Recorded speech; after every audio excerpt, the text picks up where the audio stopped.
Hi, my name is Jody Wheeler, and I am a student at St. Martin's University, and I'm doing this video for my philosophy class 301, Ethics. My instructor is Matthew Albright. I'm going to talk about our souls. What really is a soul? When I was younger, I seemed to believe that we are given a soul the moment we transition from a fetus to a baby, when we're born. I've changed my thinking over the years as to exactly when we obtain our souls, but I believe a soul is the most amazing thing about us as humans. We have used the term soul in many different ways. There's soul food. African Americans have been using that term forever. I think it represents the suffering our slaves went through, what they endured. They used scraps from their master's kitchen to feed their families.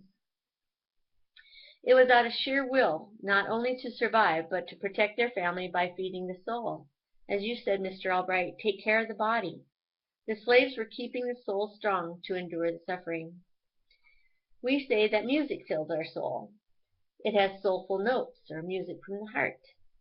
And then there's a crushed soul. Having your heart broke is one thing, but when someone hurts you to your very core, it is your spirit that must mend. Now, science cannot logically explain what a soul is or where it comes from, but there seems to be a general consensus that we all have one.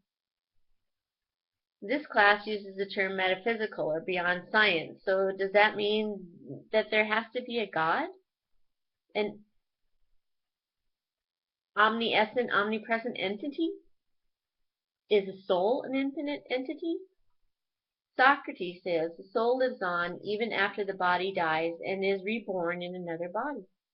And I must say I do agree with Socrates about the soul living on. I mean, who has not heard someone say when a person dies their soul or spirit lives on? And I'm not quite sure that I have a formed opinion of what reincarnation is to me, but perhaps it's because it scares me a little or a lot. I mean, I have a soul. How many other bodies has it been in before mine? Does it start over? What does the soul bring with it? I think a soul brings its experiences and growth with it. I believe my soul chose my body, or it was chosen for it. And once again, I cannot fathom any of this without believing in a higher power. I am sure you've met people that when you talk with them, you know their ways of thinking are on a higher plane. Or when you're having conversation, you can see in their eyes something more or great or deep. Is that an old soul? Is that an intelligent soul? Is it just an educated soul?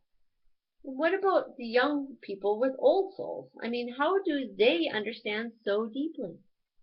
We have children facing these life-threatening challenges, and yet they are at peace. They are even able to calm and console those around them.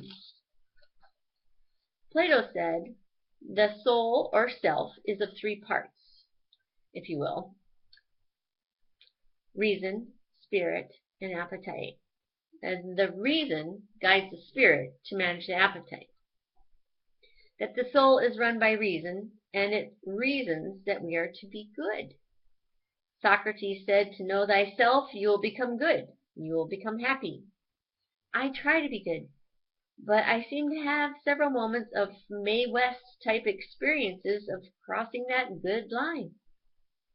One of my favorite quotes of hers is, when I'm good, I'm very good. When I'm bad, I'm bitter. But seriously, what happens when we lose that balance? When we know better, but we just can't help ourselves? For instance, with love or lust, or what Socrates called carnal erotic, when I feel bad for doing something that for me was wrong, my person needs to mend. After I do that forehead slap, I need to work hard at bringing back that balance. And am I sure I will never throw myself off balance like that again? No, I cannot. This is why they call all these emotions illogical. Well, what happens when educated people overrule reason and spirit of their soul and allow appetite to be in complete control? Plato used other terms, but this volatile appetite for power and money corrupt the soul. This power is then used to control other souls without regard to their value.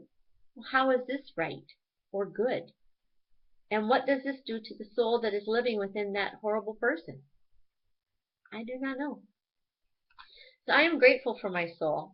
I try to take care of it. I can't see it or touch it, but I know it is stronger than titanium, yet more delicate than the dust on a butterfly's wing. I am working at balance, and for the most part, I feel my soul is in balance. But sometimes I just feel like that guy on a tightrope, hundreds of feet in the air, holding on to a pole. Thank you.